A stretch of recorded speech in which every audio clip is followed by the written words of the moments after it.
देशातील 5 राज्यांच्या विधानसभा निवडणुकीचा उद्या निकाल। पश्चिम बंगाल, तामिळनाडू, केरळ, आसाम, पुदुच्चेरीचा मतसंग्राम। निकालाची प्रत्येक अचूक अपडेट तज्ञ राजकीय विश्लेषक आणि अनुभवी अँकर सोबत पहा पुढारी न्यूजवर।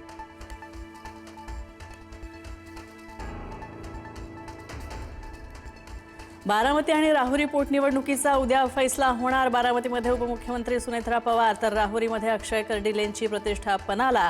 निकालाची प्रत्येक अपडेट उद्या दिवसभर पुढारीवर।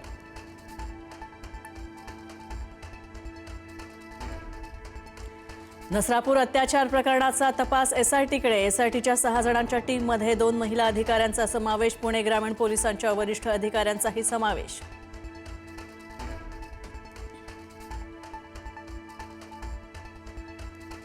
नसरापूर अत्याचार प्रकरणी नराधम आरोपीचा कोर्टामध्ये अजब जबाब। केवळ किरकोळ मारामारीच्या प्रकरणी अटक केल्याचा नराधमाचा दावा। आरोपीच्या वक्तव्यानंतर कोर्टाने पोलिसांनाही फटकारलं।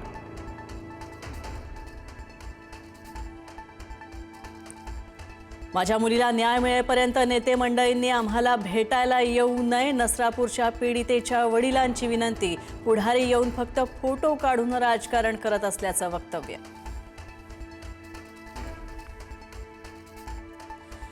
नसरापूर प्रकरणामध्ये सरकार आरोपी आणि सरकारचा एन्काउंटर केला पाहिजे। संजय राऊत यांची टीका। मुख्यमंत्र्यांनी अद्याप माफी का मागितली नाही? आंदोलकांवर लाठीचार्ज करणं हे कितपत योग्य? राऊतांचा सवाल।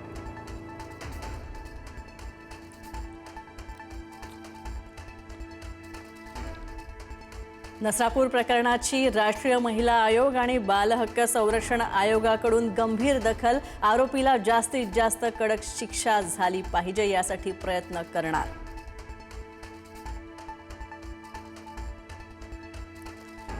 नसरापूरमधील पीडित मुलीच्या मृतदेहाचे इन कॅमेरा शवविच्छेदन तर शवविच्छेदनाचा प्राथमिक अहवाल पोलिसांकडे। अंतिम अहवालानंतरच मृत्यूचं कारण कळणार।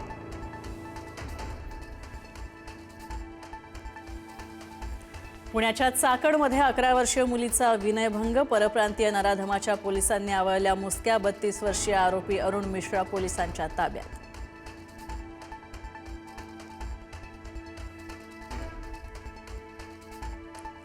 होंदूबाबा अशोक खरातवर 5 कोटींच्या खंडणी प्रकरणी ईडीची विशेष कारवाई सुरू। अवतार पूजा, मृत्यूची भीती, धार्मिक बनाव करून 5 कोटी उकळले। खरातच्या शिकूया एआय ची क्रांती, चला करूया MSCIT।